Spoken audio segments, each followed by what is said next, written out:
to do. Each person do what suits them. And I neither condone or condemn anybody. Okay? Because the Bible itself will be supportive of things that we may say is is not in alignment with our thoughts or our belief. And then you read the Bible and you'll be like, oh, wait a minute now. Did the Bible just say that?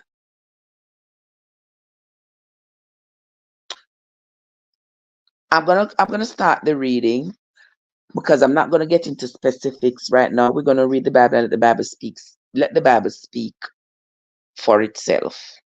Okay? I think I've said enough where that is concerned. Oh, good morning to the people on the tube. Good morning to the people on the talk. Welcome into the live. We are reading from the book of St. John, chapters 6 and 7. Get your book Bible or your Google Bible. Come along with me and let us read together. Let's begin. I was looking for Winsome. Winsome was supposed to come on. Winsome, if you are here, please say you are here.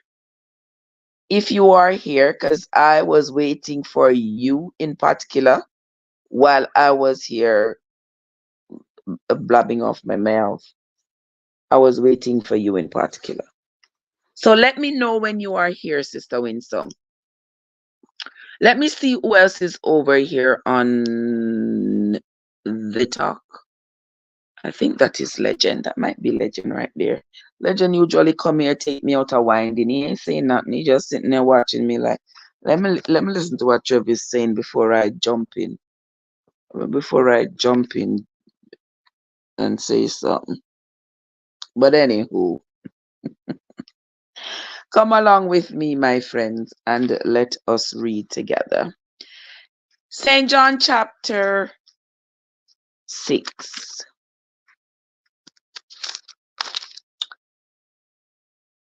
There's a danger in loving somebody too much.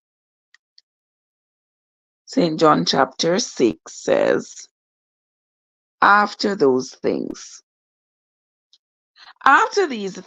Jesus went over the Sea of Galilee, which is the Sea of Tiberias, and a great multitude followed him, because they saw his miracles, which he did on them that were diseased. Now, at this point, Jesus was coming from Samaria.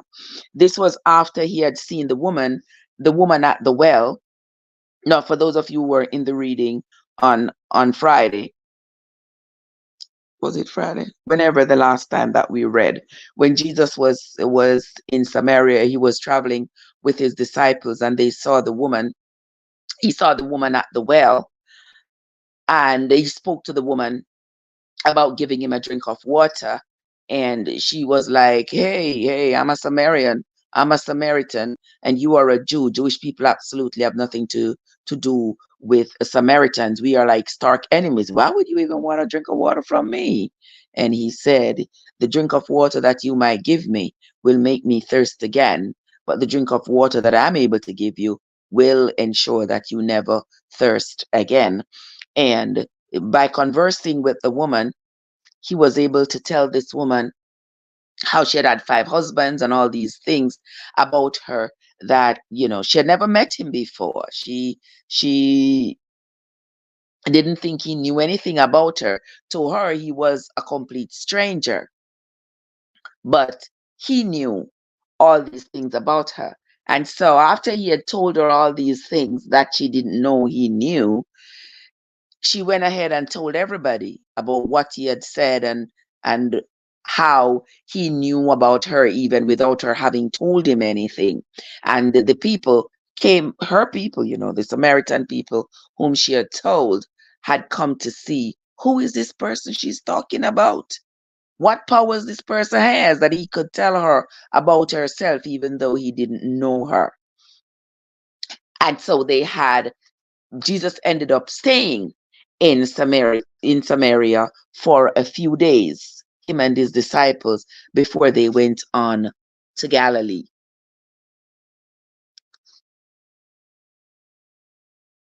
Let us continue. And a great multitude followed him because they saw his miracles which he did on them that were diseased.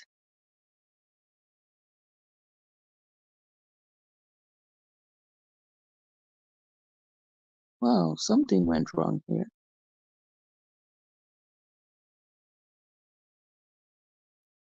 Hold on.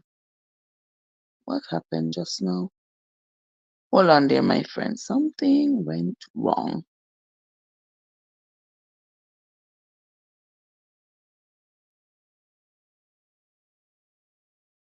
Okay. Verse 3. And Jesus went up into a mountain, and there he sat with his disciples. And the Passover, a feast of the Jews, was near. When Jesus then lifted up his eyes and saw a great company come unto him, he said unto Philip, when shall we buy bread that these may eat?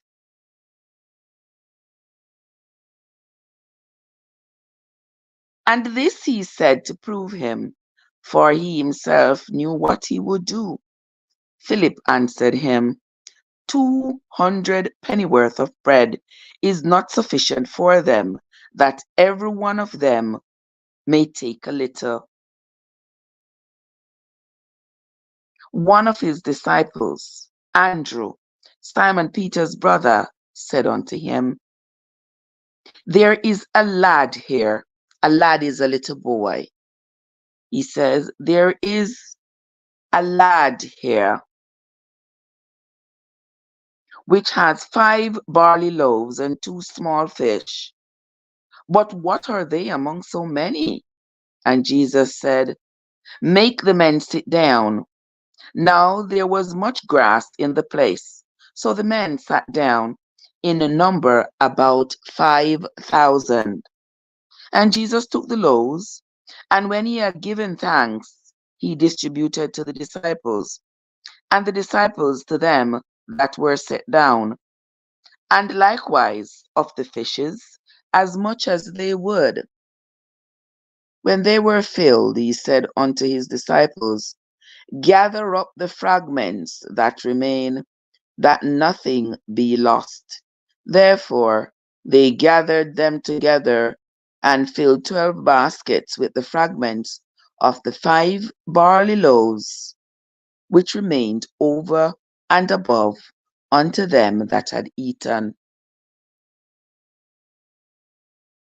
Then those men, when they had seen the miracle that Jesus did, said, this is of a truth that prophet that should come into the world.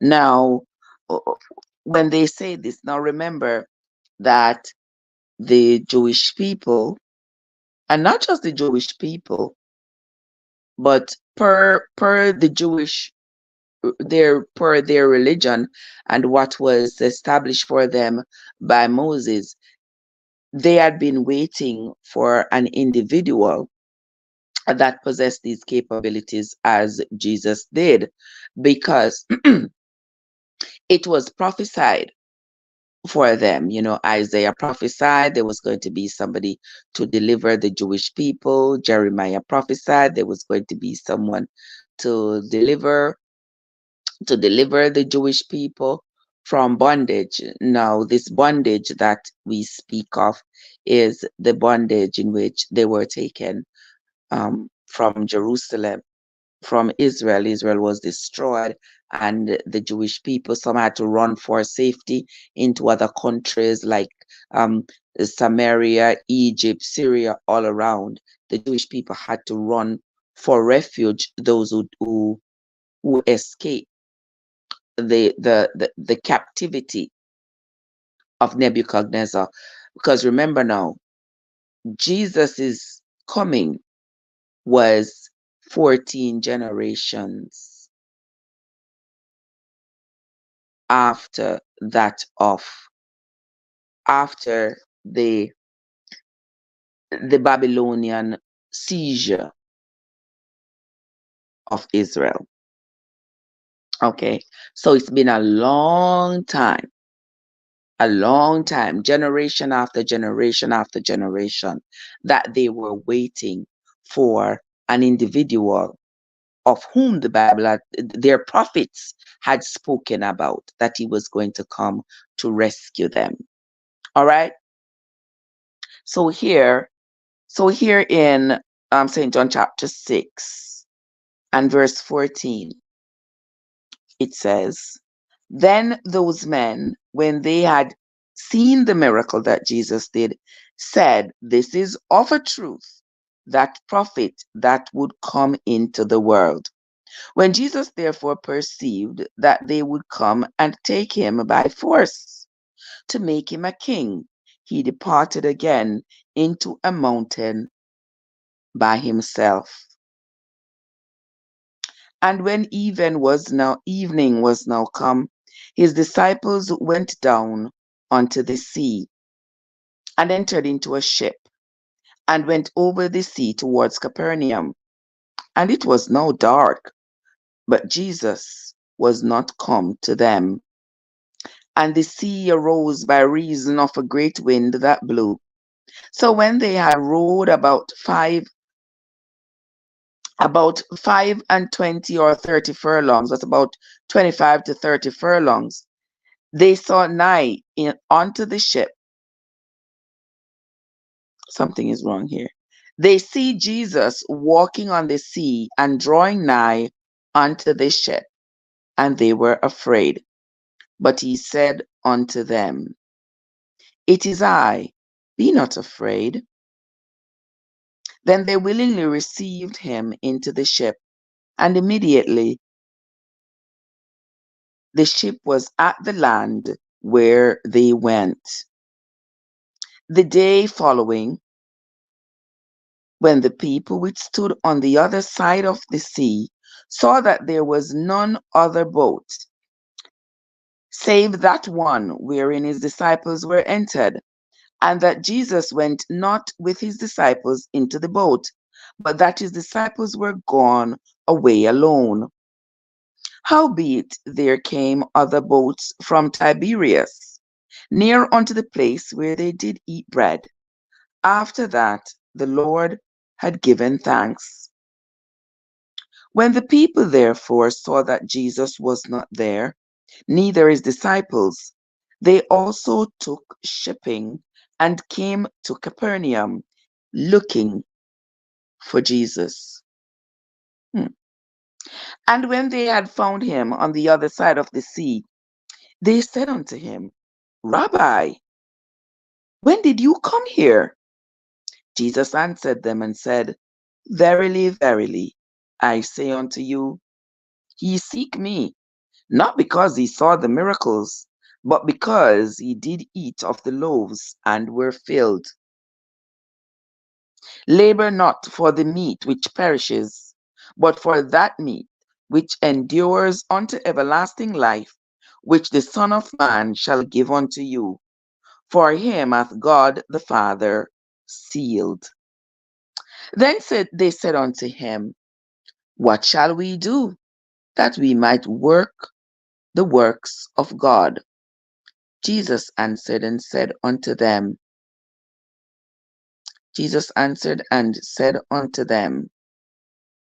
this is the work of God, that he believe on him whom he hath sent. They said therefore unto him, what sign showest thou then, that we may see and believe thee? What dost thou work? Our father did eat manna in the desert, as it is written, he gave them bread from heaven to eat. Then Jesus said unto them, verily, verily, I say unto you, Moses gave you not that bread from heaven, but my Father gives you the true bread from heaven. For the bread of God is he which cometh down from heaven, and giveth life unto the world. Then they said unto him, Lord, evermore give us this bread. And Jesus said unto them, I am the bread of life. He that cometh to me shall never hunger, and he that believeth on me shall never thirst. But I say unto you, that ye also have seen me, and believe not. All that the Father giveth me shall come to me, and him that cometh to me I will in no wise cast out. For I came down from heaven not to do mine own will, but the will of him that sent me. And this is the Father's will which hath sent me, that of all which he hath given me I should lose nothing, but should raise it up again at the last day. And this is the will of him that sent me, that every one which seeth the Son and believe on him may have everlasting life, and I will raise him up at the last day. The Jews then murmured at him, because he said, I am the bread which come down from heaven. No, no, y'all, remember that even though Jesus was a Jew, the Jewish people did not accept him. They did, yeah, they did not readily believe that he was who he said he was. They didn't readily believe him. They questioned his actions. They questioned who sent him. They questioned everything he said and everything he did. They questioned it.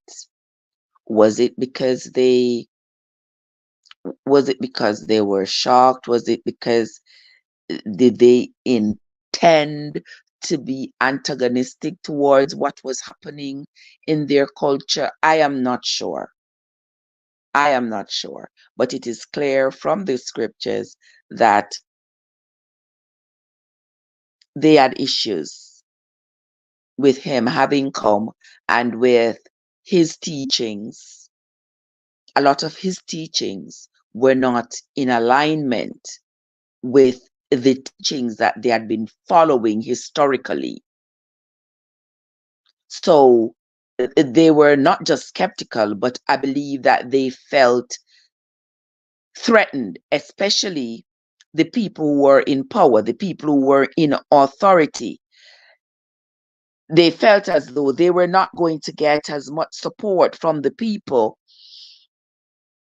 since Jesus had come, because what he was able to do, and with the following that he was developing, with all these people following him and being willing to continue following him, do you see why how the politics played into that? So the people who were the rulers and the lawmakers at the time, they were not for that, because they felt as though their positions were being threatened by his presence and the fact that all these people were starting to follow him. And also because his teachings were different from the teachings that they had been following for generations. Like, he has come to disrupt the status quo. He has come to shift this paradigm of religious order. They didn't like that. Because remember, when they talked about the woman being married to the different brothers, and everybody dying without without them having a child together, and they tried to hold his feet to the fire about that. So when God comes, or when this rapture, this everlasting rapture of some sort, when that happens, who is going to be considered to be the woman's husband, since she had been married 7 times to the 7 brothers?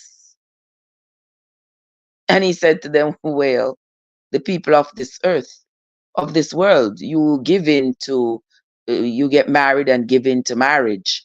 But at that time, you are not going to be like in the flesh, where you will be required to give in to marriage or be married. So it wouldn't even matter then. that aspect that didn't sit well with them because they didn't get the answer they wanted. They wanted to just antagonize the system, just antagonize. You ever come across those people?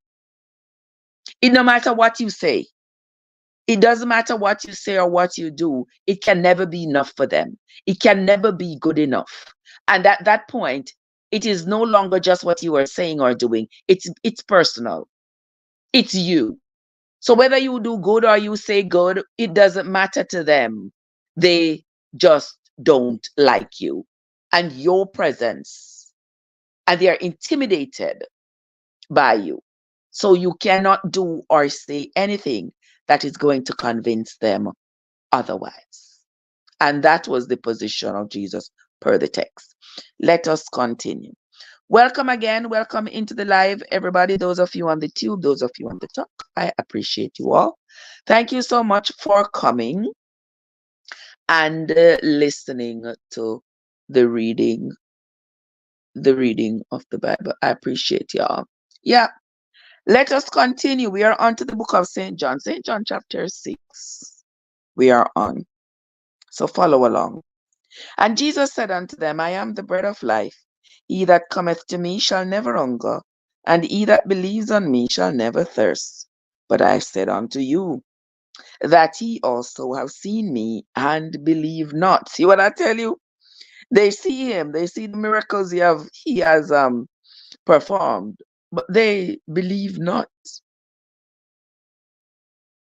Verse 37, all that the Father gives me shall come to me, and him that comes to me I will in no wise cast out.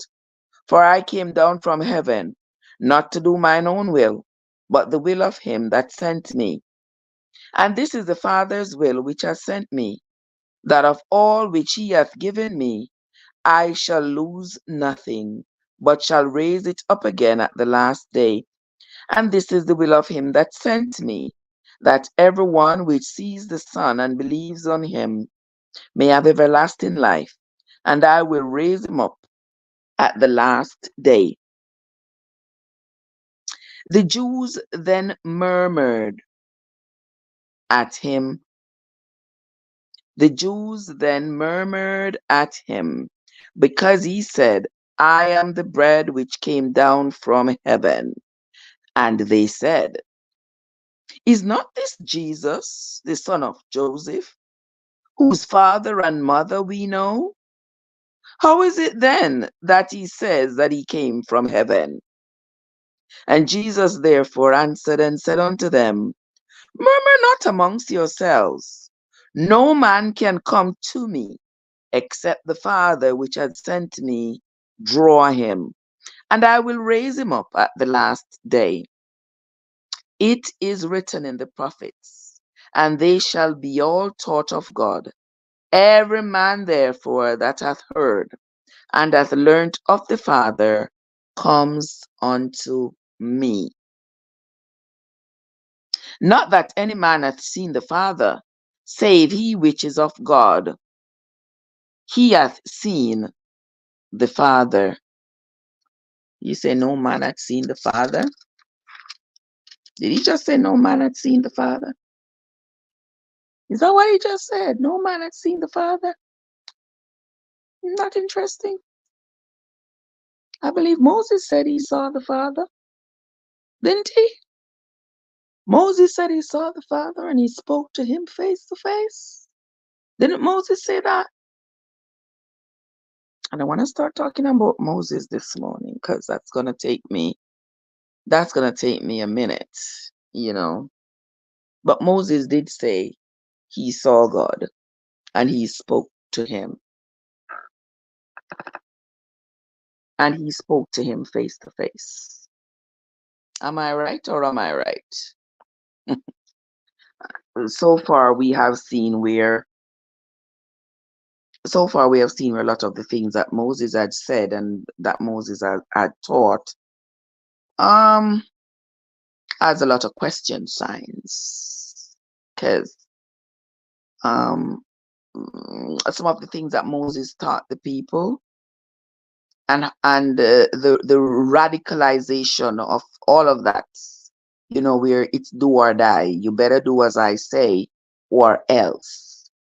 We find that in the New Testament, when Jesus is presented with these same scenarios, there is a milder approach to these things. For example, the picking of the corn on the Sabbath. You all know that per Moses' law, them could have never dare. Yeah, they could never dare to go talk about they are seen in their field on the Sabbath picking corn. That was a no-no. That was not acceptable. And not only was it not acceptable, it was punishable. And we know Moses' punishments, what they were, right? They were rock, stone, pan you. Yeah. We know how brutal the punishments of Moses were.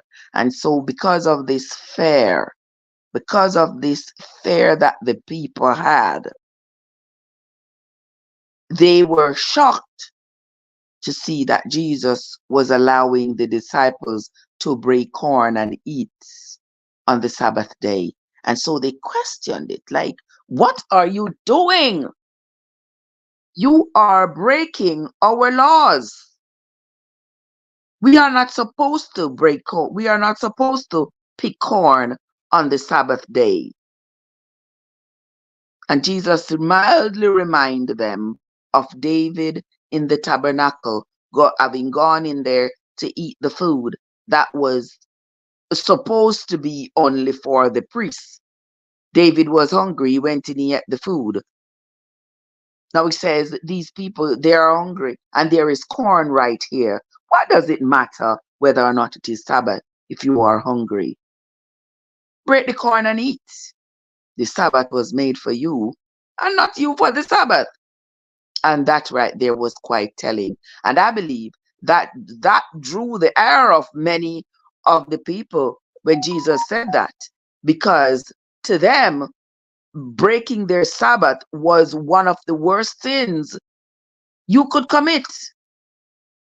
But here comes this person who says that he is sent from God and he is there as their redeemer and he's performing all these miracles and he is absolutely extraordinary. He had been written about for ages. He had been written about. They have read about him and what would happen when he came. And now that he's here and all these things are happening, they don't want to accept it. But then he has the audacity to be saying something different from what they are accustomed to. God, is that you?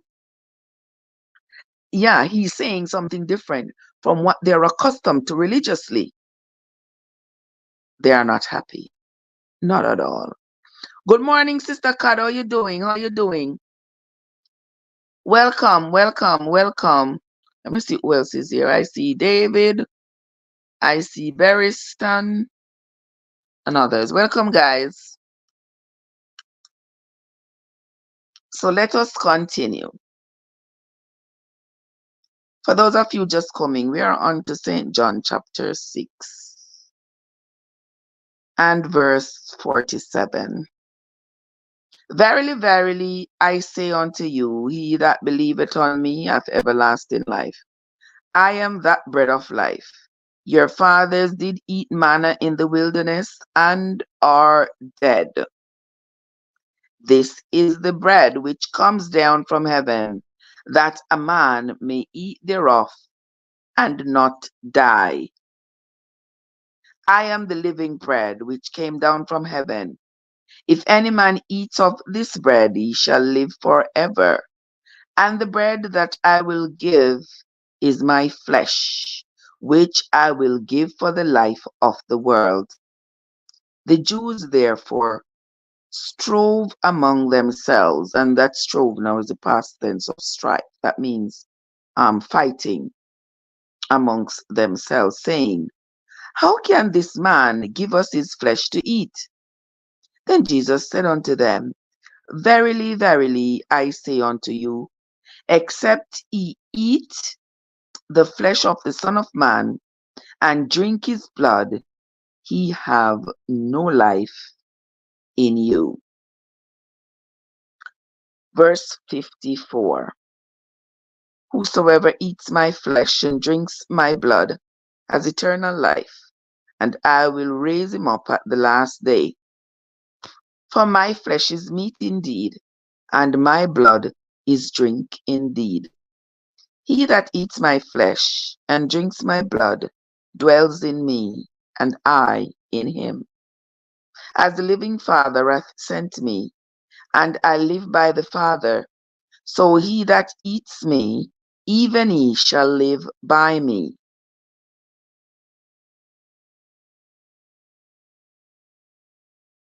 Let's continue.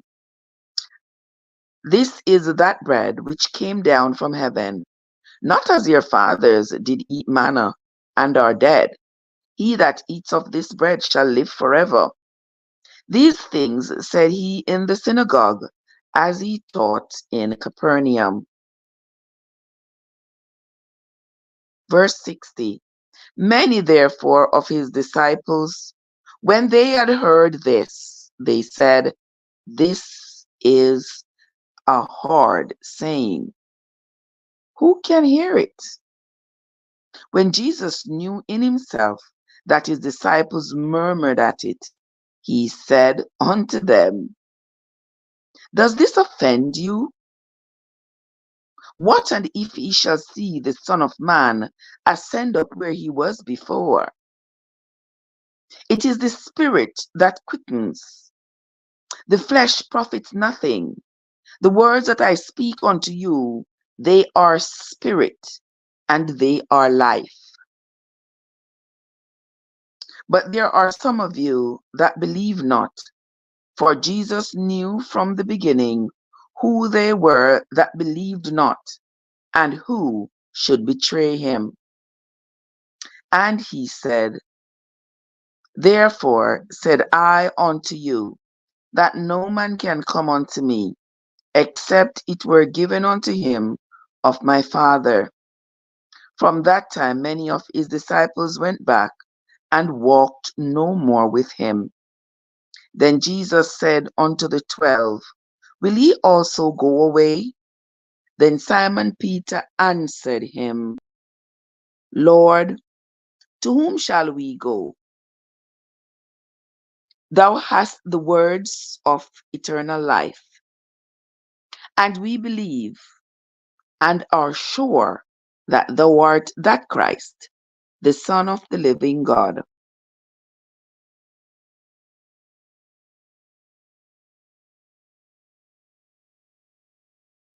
Verse 70. Boy, chapter 6 is very long. Jesus answered them, Have not I chosen you 12, and one of you is a devil? Ha ha! He spake of Judas Iscariot, the son of Simon, for he it was that should betray him, being one of the 12. I never know that Judas Iscariot father was a Simon. Guys, we have to understand there are several people in the Bible with similar names. That's why I always say, when we are reading, we have to make sure who they are talking about when they just use the name. We notice that several times when the Bible talks about somebody, they usually reference the person's father. So we know exactly who they were talking about. This one, Judas Iscariot, is the son of somebody named Simon. I don't think that was the Simon who followed Jesus. That wasn't the Simon, but that was another Simon. Okay. Hello, who's this? Stormy? Are we Stormy? This Stormy Daniel? Oh, no. Oh, sorry. Um, let us continue. Let us continue, lovely people. This is the end of St. John chapter 6. We are going to move on. Legend, Monsieur, I stay there. I keep quiet. Monsieur, good morning. How you doing? All right, we are going to move right along, guys, to St. John chapter 7. Me, you see, me know me see you. Me see you. Good morning, my love. How you doing? All right, let us. Oh, you know, we are yet. Oh, hush, hush. Me wake you up early. Me wake you up early. I'm sorry. I'm sorry. All right, guys, let us continue. Roll on, roll out your books. Let's go to St. John chapter 7. After these things, Jesus walked into Galilee, for he would not walk in Jewry, because the Jews sought to kill him. Now the Jews' feast of tabernacles was at hand. His brethren therefore said unto him, Depart hence, and go into Judea, that thy disciples also may see the works that thou doest.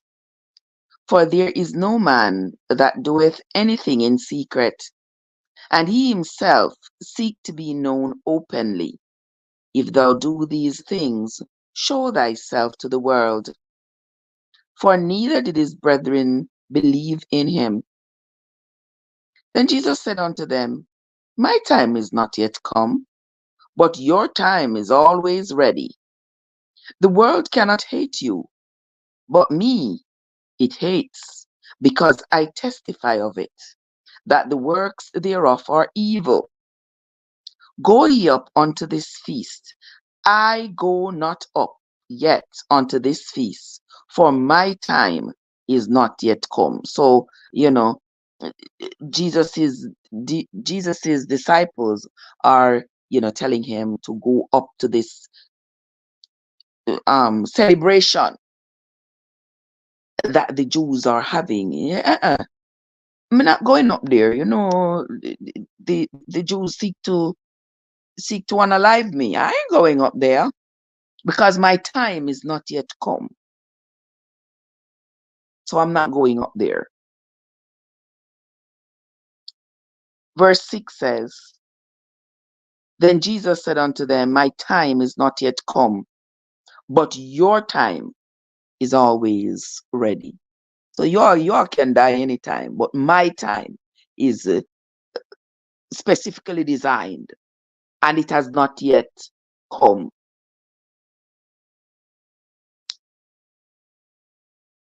The world cannot hate you, but me it hates, because I testify of it, that the works thereof are evil. Go ye up unto this feast. I go not up unto this feast, for my time is not yet come. When he had said these words unto them, he abode still in Galilee. But when his brethren were gone up, then went he also up unto the feast, not openly, but as it were in secret. Then the Jews sought him at the feast, and said, Where is he?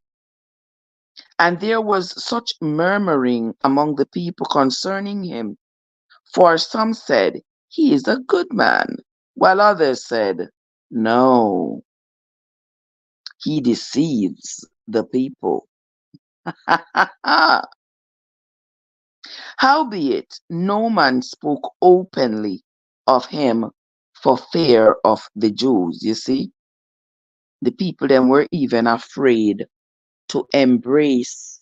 The people were even afraid to embrace the teachings of Jesus, because they were afraid that if they embraced the teachings of Jesus, the Jewish people were going to see them as their enemy. So they didn't want to draw the ire of the masses. So they were even afraid. Let's continue. Now, about the midst of the feast, Jesus went up into the temple and taught there. And the Jews marveled, saying, How knoweth this man letters, having never learned? Oh, oh, Jesus never went to school? Okay, so they say, how this man knows letters when he was never learnt? Jesus answered them and said, my doctrine is not mine, but his that sent me. If any man will do his will, he shall know of the doctrine, whether it be of God, or whether I speak of myself. He that speaks of himself seeks his own glory, but he that seeks his glory that sent him, the same is true, and no unrighteousness is in him. We unlock, bless up your nice clean self. How you doing? I hope you're feeling better. Remember the other day we spoke, you weren't feeling too good. I hope you're feeling good, feeling better, my love. Good to see you. Happy Sunday morning to you. By the way, you're up early, huh? Oh, you're probably at work or leaving work. Let us continue, my friends. Somebody's here named the Blue Book. Welcome. Let us continue. We are on to verse 19 of chapter 7. Did not Moses give you the law, and yet none of you keep the law? Why you go about to kill me? The people answered and said, thou hast a devil. Who goeth about to kill thee? Jesus answered and said, ah. So them people here not easy. You know, we are going to read that again. We're going to read that again. Did not Moses give you the law, and yet none of you keeps the law? Why do you go about to kill me? The people answered and said, you are a devil. Who goes about to kill you?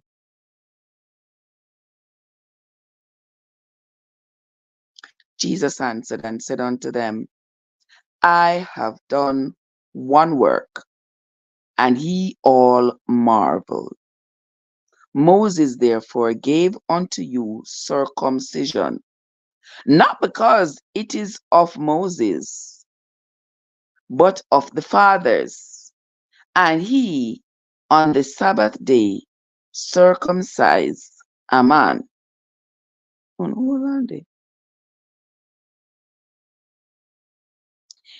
If a man on the Sabbath day receives circumcision, that the law of Moses should not be broken. Are ye angry at me because I have made a man every whit whole on the Sabbath day? Okay. Hold up, people, because me go and read that again. Let me read it again. I'm going to read again. May I come all the way from verse 19.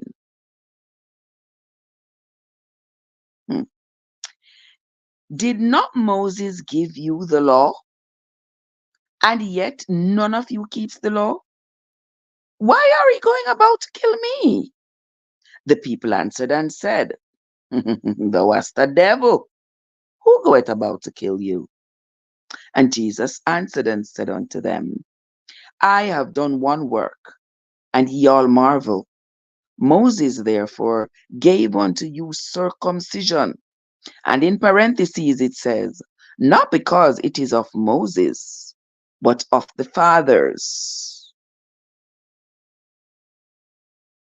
And he on the Sabbath day circumcised a man. If a man on the Sabbath day receives circumcision, that the law of Moses should not be broken.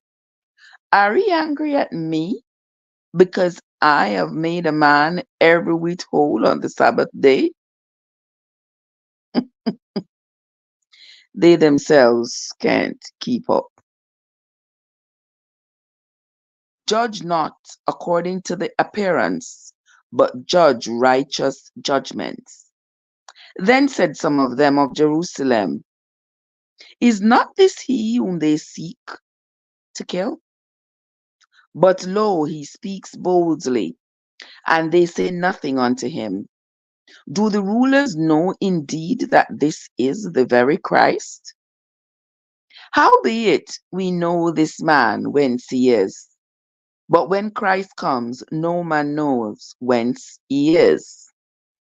Then cried Jesus in the temple as he taught, saying, He both know me, and he know whence I am, and I am not come of myself, but he that sent me is true, whom he know not. But I know him, for I am from him, and he hath sent me. Then they sought to take him, but no man laid hands on him, because his hour was not yet come. And many of the people believed on him and said, When Christ comes, will he do more miracles than these which this man hath done? The Pharisees heard that the people murmured such things concerning him. And the Pharisees and the chief priests sent officers to take him. Then said Jesus unto them, Yet a little while am I with you, and then I go unto him that sent me.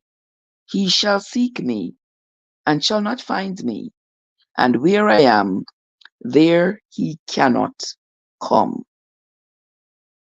Then said the Jews amongst themselves, where will he go, that we cannot find him? Will he go on to disperse among the Gentiles, and teach the Gentiles? What manner of saying is this that he said, He shall seek me, and shall not find me, and where I am, there he cannot come? What is he talking about? In the last day, that great day of the feast, Jesus stood and cried, saying, If any man thirst, let him come unto me and drink.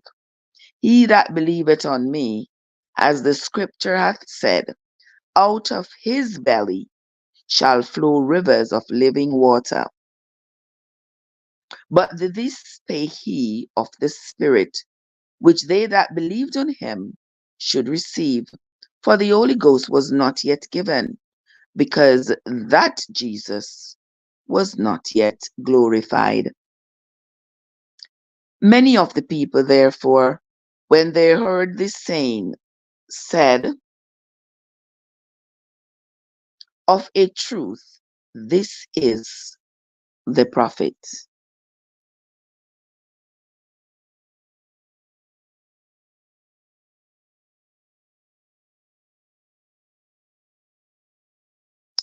Let us continue. Verse 41. Others said, This is the Christ. But some said,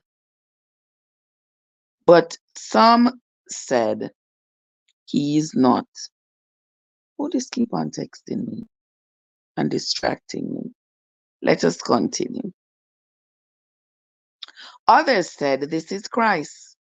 But some said, Shall Christ come out of Galilee? Hath not the scripture said that Christ cometh of the seed of David, and out of the town of Bethlehem, where David was? So there was a division amongst the people because of him. Okay, so this division, because Jesus was from Galilee, the people are, they're arguing amongst themselves. They say, like, the scriptures said that the Christ that was going to come to redeem us and to do all these things, these miracles and all these things, he was going to come out of Bethlehem, where David was, because he's supposed to be a descendant of David. But this one come out of Galilee. He can't be the same person. Now, if you all remember that when Jesus was born, his father Joseph had taken him down to Egypt to escape the wrath of Herod. And then when they came back, then he said the Spirit told him to return after Herod had died. He was supposed to come back to Israel with the baby. But then Herod's son was now the ruler, and he was considered to be even worse than his father. So Joseph took a detour and went to Galilee. So it is not far-fetched that Jesus is from Bethlehem. It's just that he went to Galilee with his father, Joseph, for his own safety when he was younger. So if people say, oh, he's from Bethlehem or he's from Galilee, we can say he's from both, right? That's what I think based on what I have read. So now the Jewish people are saying, oh, we don't think he is because he's not from the right place. But we know that he is indeed a descendant of David, of King David, regardless of whether even he came from Timbuktu. According to the book, he is a descendant of David. If we look into Matthew chapter 1, where they outline the genealogy of Jesus, you will see that his lineage came down from King David. Even though when we look at his the genealogy in the book of Luke, there is some discrepancies. We spoke about that before, where there are some discrepancies about in terms of Jesus's grandfather. He came down from the line of David, but when we look at his immediate grandfather in Matthew, let me take a look here. In Matthew, he has the two grandfathers have two different names. I mean, there is some discrepancy right there, because according to Matthew, I don't want to mislead y'all, but according to Matthew, Jesus's immediate grandfather, that is the father of Joseph, is considered to be a man named Jacob. Now, this is not the same Jacob that's the father of the 12 tribes of Israel. In Matthew 1, it says Joseph's immediate father was a man named Jacob. But in Luke, it's Eli or Eli, however you want to pronounce it. So right there, that's a little bit of a discrepancy. And I do not know if, I kept saying that maybe the name was changed because Jesus had come after the children of Israel had been taken into captivity. But then if the book of Matthew and Luke, those scriptures are of the gospel, then I would think that the authors of both those books would have either lived at the same times or used the same information, the same resources, I should say, to come up with their version. So I don't think it was a name change based on the Babylonian authority, because remember, when the Babylonians took the children of Israel captive, they did a lot of name changing. Remember, they changed Daniel's name, they changed a lot of people, they changed the names of the people who came down, who they took from Israel and took captive into Babylon. So I don't think that applied to the genealogy of Jesus when it comes right down to the name of his immediate grandfather, as in Joseph's father. So I don't know where the disconnect came in, why they have two different names, but that can raise some eyebrows for some people. Like, That's another instant of inconsistency that make people question the whole veracity of this thing. But we're going to continue. We are going to continue. You can go look it up yourself. Don't say Trev say. Just go look it up yourself. Right, we unlock? Yeah. Anyway, we're going to continue. Somebody named Orville. Orville? Say Orville like the life. I appreciate you, Orville. I thank you. Somebody named Kay. Bless up yourself, Kay. Good morning. How are you doing? Thanks for the follow. How are you doing? Somebody here named the Blue Book. Michael Topom. Marsha B.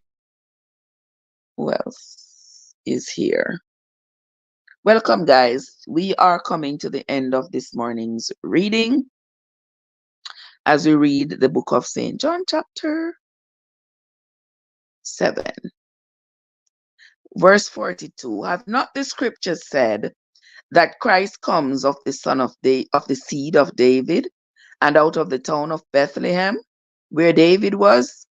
So there was a division among the people because of him, and some of them would have taken him, but no man laid hands on him.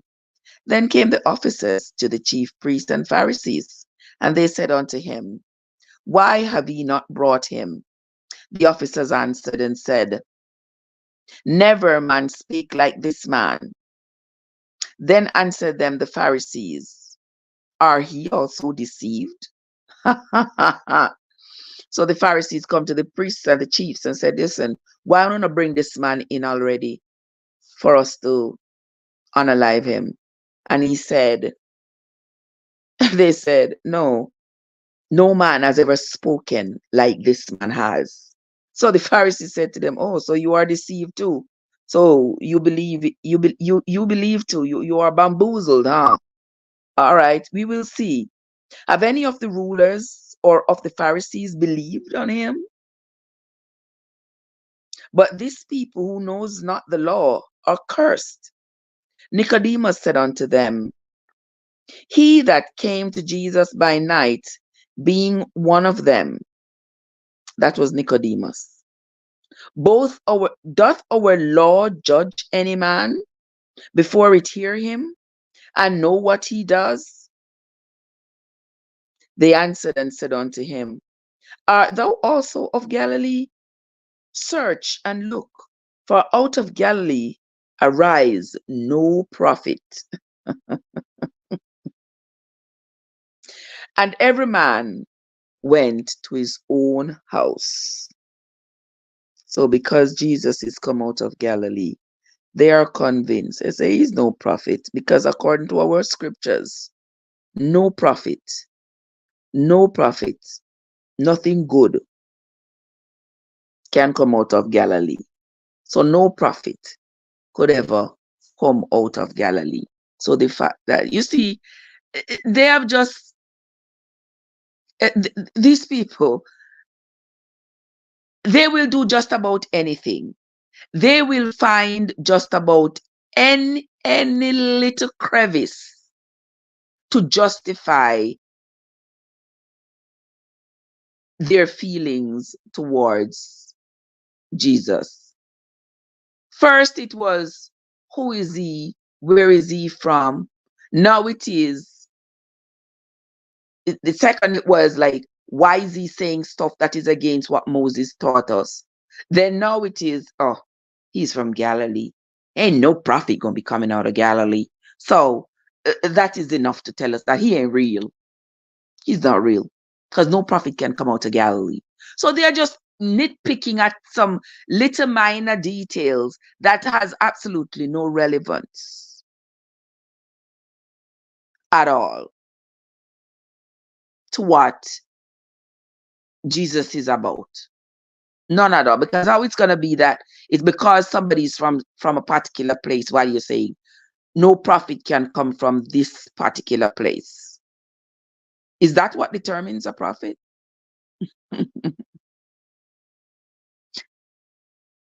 I guess not. I guess not. That's not what determines a prophet. It's not where they're from, because to be a prophet is not self-ordained. Therefore, where you are from is not important.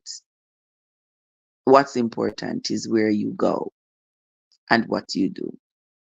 But anywho, that is where we are going to end the reading for this morning. I want to say thanks to everybody who came into the live. I sincerely appreciate you all. We are going to end the live at this moment.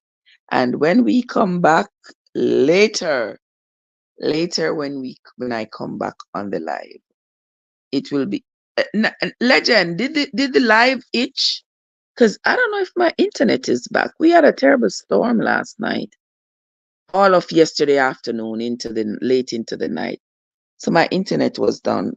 And I don't know if it was glitching or not. I didn't get any email that says it's back up and running. So I don't know. But I hope you all had a good experience with it this morning and it was not itching. All right. So that is where we are going to end the reading this morning. I want to say thanks to everybody who came into the live. Those of you commented, those of you followed the host, those of you who hit the like button. I sincerely appreciate you all. That's going to be it from me for now. Join me again tomorrow morning, same time, same place, when we will continue with the reading of the good book as we attempt to read it from the beginning to the end. All right. Once again, thanks to everybody who came in. Go ahead now, guys, and have yourselves a great day. This is Trev from Trev Essence, where your journey matters. Have yourselves a great day, guys.